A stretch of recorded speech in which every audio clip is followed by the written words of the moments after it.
GMRC 4, Quarter 4, Week 7. Para sa nilalaman, mga gawain ng katapatan sa pamayanan bilang indikasyon ng pananampalataya.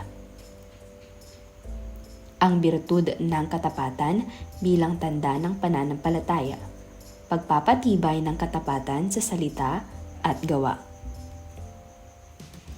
Para sa balik-aral, hulaan ang sagot sa buktong at pag-usapan ang mga salitang may ugnay sa nakaraang leksyon.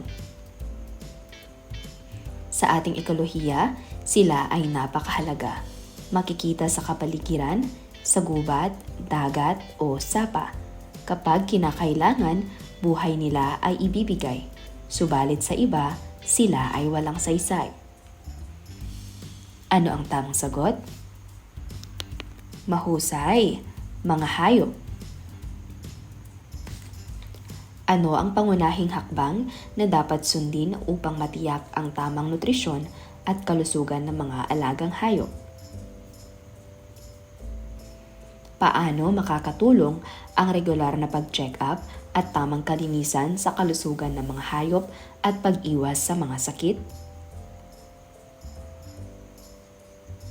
Ating basahin ang isang kwento. Si Rowena Panique ng Bantayan, Cebu ay isang ordinaryong kawani ng munisipyo. Kapos sa pera ang kanyang pamilya. Isang araw, noong 2021, siya ay nakakita ng isang sobre na naglalaman ng 1,000,000 piso. Walang pakundangang ipinaalam niya ito sa kanyang opisina at mga kasamahan sa trabaho para maisaoli sa may-ari. Ano ang maaaring ituring na magandang halimbawa ng pagiging tapat at responsable ni Rowena Panique sa kanyang ginawa nang matagpuan niya ang 1,000,000 piso? At paano ito nagpakita ng kahalagahan ng integridad sa buhay ng isang tao? Ating pag-aralan ang birtud ng katapatan bilang tanda ng pananampalataya. Napag-alaman na ang birtud ng katapatan ang pinakamahalagang birtud sa halos lahat ng mga relihiyon at paniniwala. Ito lang ang birtud na kinilalang pinakamahalaga ng mga Kristiyano, Hindu, Muslim, Hudyo, Sikh at kahit ng mga walang relihiyon. Sa makatuwid, ang katapatan ay isang importanteng tanda ng pananampalataya. Ang pananampalataya o paniniwala naman ang pinanggagalingan ng mga turo ng mga birtud at mga pagpapahalaga. Ang katapatan ay hindi lang pagsasabi ng totoo. Ito rin ay ang pagpapakita ng mabuting pag-uugali at integridad ng isang tao. Ibig sabihin, ang isang taong matapat ay totoo at maaasahan sa salita at gawa. Ang batang matapat ay mapagkakatiwalaan. Gagawin niya ang makakaya hindi para sa parangal ng iba, kundi para maging tapat sa sariling pamantayan. Ang matapat na bata ay matulungin at mabuti ang turing sa kapwa. Maaasahang itataguyod ng matapat na bata ang kanyang pangako. Ang paniniwala ng matapat na bata ay nakikita sa gawa. Dahil matapat, maganda ang relasyon niya sa iba, sinisikap niyang maging totoo sa lahat ng bagay. Kaya naiiwasan ang di pagkakaunawaan, sumusunod siya sa mga alituntunin ng paaralan at pamayanan. Siya ay responsable sa kanyang gawaing pangpamayanan. Dahil malinis at maganda ang adhikain, mabuti siya, tagasunod man o leader. May malasakit siya sa kapwa, lalo na sa naiiba ang kalagayan sa karaniwan. Matapat siya sa mabubuting aral ng kanilang pananampalataya. Maaasahang may malasakit siya sa kanyang bayan at ikabubuti ng pangkalahatan. Ang birtud na ito ay naghihikayat sa isang bata na maging matapat sa pag-iisip, damdamin at gawa. Nag-uudyok ito na tanggihan ang pagsisinungaling at pagdadaya sa sarili man o sa iba. Lalabanan ng batang matapat ang panlilinlang at pagsira sa karangalan ng iba. Kasalungat ng katapatan ang pagkukunwari. Ang katapatan ay pagpapahalaga sa moral na panuntunan at paniniwala. Ang sariling kagustuhang isinasantabi para bigyang daan ang pagsunod sa batas moral. Dahil sa mga katangiang ito, ang batang matapat ay umuunlad sa moral na pagkatao at naihahanda ang sarili sa matagumpay na katungkulan at pagharap sa mga hamon ng buhay. Tukuyin kung matapat o di matapat ang mga katangian at gawa sa mga sanaysay. Una, ang isip, salita at gawa ay dalisay at walang pagkukunwari. Pangalawa, gutom si Nolly pero inayawan niya ang pagkain at sinabing busog pa siya dahil nahihiya siya. Pangatlo, para wala ng tanong, sumang-ayon na lang siya kahit ayaw niya. Pang-apat, mapagbigay siya sa mga kaibigan niya pero maramot sa iba. Panglima, hindi siya nangopya kahit walang nagbabantay sa pagsusulit nila. Pang-anim, hindi niya inalala ang kanyang pangako. Pang-pito, inamin ni Lucy na nasaktan siya nang hindi napabilang sa mga pinangaralang mag-aaral. Pang-walo, sobra ng 500 ang sukli pero isinaoli ni Juan dahil hindi matanggap ng kanyang konsensya na angkinin ito. Pang-siyam, wala namang nakakita kaya itinapon ko na lang sa daan ang basura. Pang-sampu, baka akalain ng iba na mayabang siya kaya kahit kaya at gusto, hindi siya tumakbong pangulo ng klase. Narito ang mga tamang sagot. Unang bilang matapat, pangalawa hanggang pang-apat ay di matapat, pang-lima matapat, pang-anim di matapat, pang-pito matapat, pang-walo matapat, pang-siyam di matapat, at pang-sampu ay matapat. Batayan sa sariling pagsusuri ng mga sagot. Ang 10 tamang sagot, malalim ang kaalaman mo sa katapatan. 8 hanggang 9, marami kang alam sa katapatan. 6 hanggang 7, may alam ka sa katapatan. 1 hanggang 5, kailangan mo pang mag-aral ng mga tanda ng katapatan. Ipagpalagay na ikaw ay isang kahoy. Iguhit ang iyong puno sa kahon. Ipakita o isulat sa mga ugat ng iyong puno ang mga turo ng iyong paniniwala o pananampalataya na mahalaga sa iyo. Isulat ang pinakamahalagang birtud sa karamihang pananampalataya sa punong sanga o trunk. Iguhit at sulatan ng mga tanda ng birtud ng katapatan na gusto mong makita sa iyong sarili sa mga sanga, bunga at dahon ng iyong puno.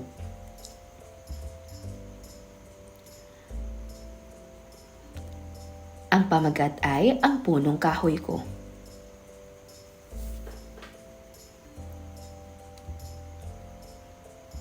Pagpapatibay ng katapatan sa salita at gawa. Ang salitang katapatan ay nanggagaling sa salitang tapat. Ito ay may panlaping ka kasama sa hulaping an na tumutukoy sa isang pag-uugali na kabahagi o shared sa kapwa. Kaya ang katapatan ay katangian na kaugnay sa pakikitungo sa kapwa. Sa Pilipinong pananaw, ang ating kapwa ay kabahagi ng ating pagkatao. Magkaugnay tayo sa isa't isa. Bahagi ng katapatan sa kulturang Pilipino ang sumusunod na mga konsepto. Una, pangangalaga ng ugnayan o relasyon. Mahalaga ang katapatan sa personal na ugnayan at relasyon, kamag-anak man o pampamayanan. Kinakailangan ang katapatan sa trabaho, pamilya at kaibigan para pagkatiwalaan at igalang ang isang individual. Walang magtitiwala sa taong hindi tapat. Moralidad at etika. Sa mga Pilipino, ang katapatan ay mahalagang tanda ng moralidad at etika ng isang tao. Kinikilala at pinangangaralan ng lipunan ang mga taong tapat.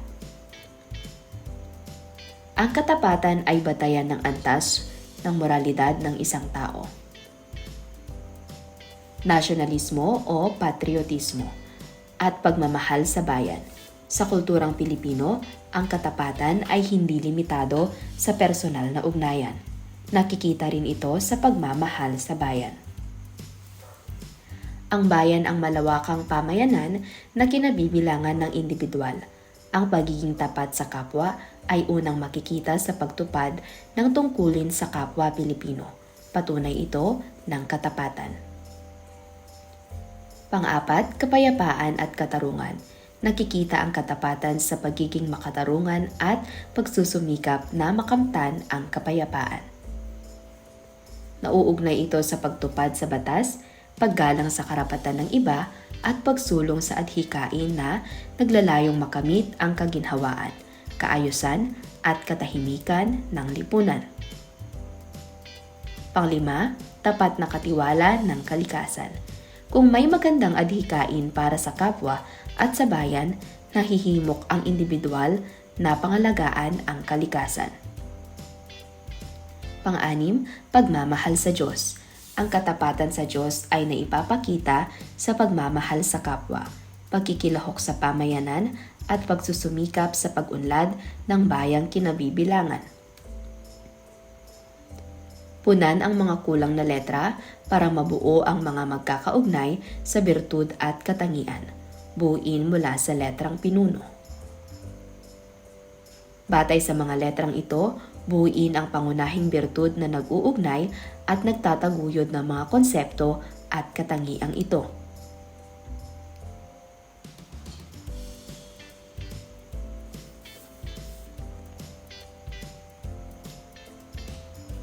Para sa bilang ng pang-anim hanggang pang-10.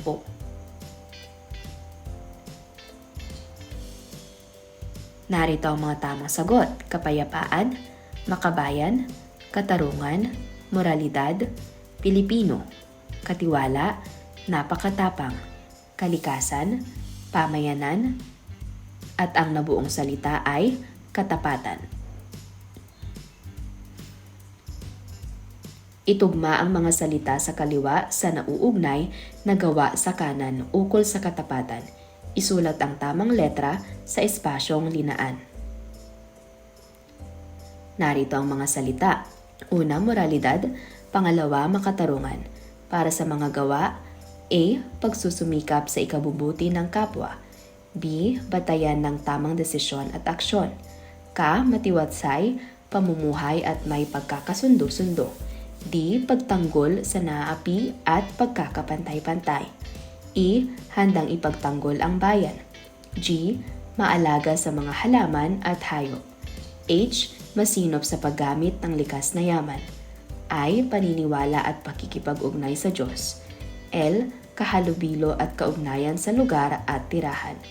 M. Pagserbisyo ng tapat, lalo na sa nangangailangan. Pangatlo, kapayapaan. Pang-apat, makakalikasan. Panglima, pakikipagkapwa. Pang-anim, makabayan. Pang-pito, katiwala. Pang-walo, pamayanan. Pang-siyam, pagka-pinuno. Pang-sampu, pananampalataya. Narito ang mga tamang sagot.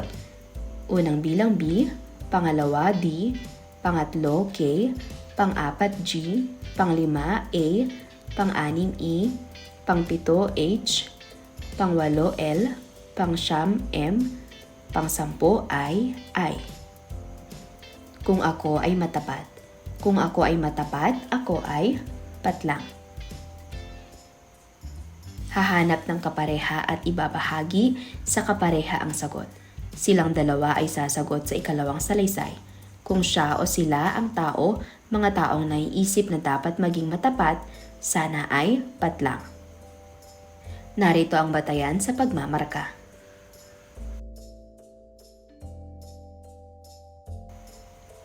Ating basahin ang isang kwento ng hamon sa katapatan. Magsusulat ng mga saloobin at desisyon tungkol sa pagsasanay ng katapatan ayon sa kwento sa ibaba. Ang mga sagot ay dapat maglaman ng iyong natutuhan tungkol sa katapatan. Isang araw sa tahimik na bayan ng San Pedro, lumalakad patungo sa paaralan si Remo. Nasa ika-4 siyang baitang na mag-aaral. Sa araw na ito, hindi siya nakapag-almusal at kulang na kulang ang baon niyang pera. Wala kasing mailuto ang nanay niya, kaya maagang umalis ang nanay niya para magtinda sa palengke. Nagkataon na nakita ni Remo na nahulog ang isang 500 piso galing sa bulsa ng mama na naglalakad sa unahan niya. Pinulot ito ni Remo. Ipagpatuloy ang kwento ayon sa iyong pagmumuni kung ano ang dapat mangyari sa ating kwento ng katapatan. Dahil gutom, naisip ni Remo na patlang. Subalit, nagdadalawang isip si Remo.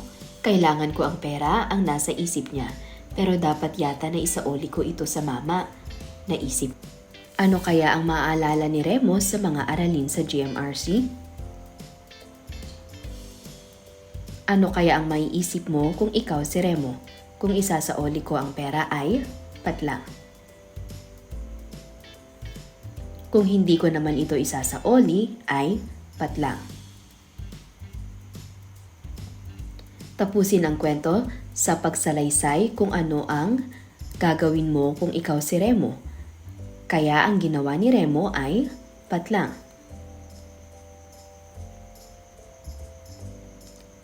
Narito ang rubric sa pagmarka.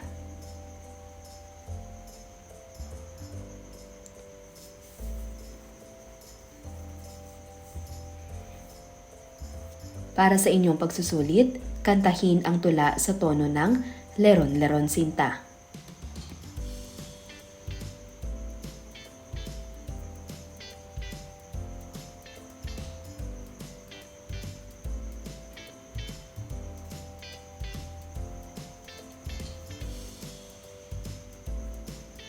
Narito ang mga tamang sagot: paniniwala, isagawa, totoo, pananampalataya, payapa, bayan, katarungan, etika, moralidad, at mali. Para sa inyong taktang aralin, magdala ng mga larawan na nagpapakita ng mga tanda ng katapatan ng isang bata. Magdala rin ng Manila paper o lumang kalendaryo na gagawing chart ng bawat grupo.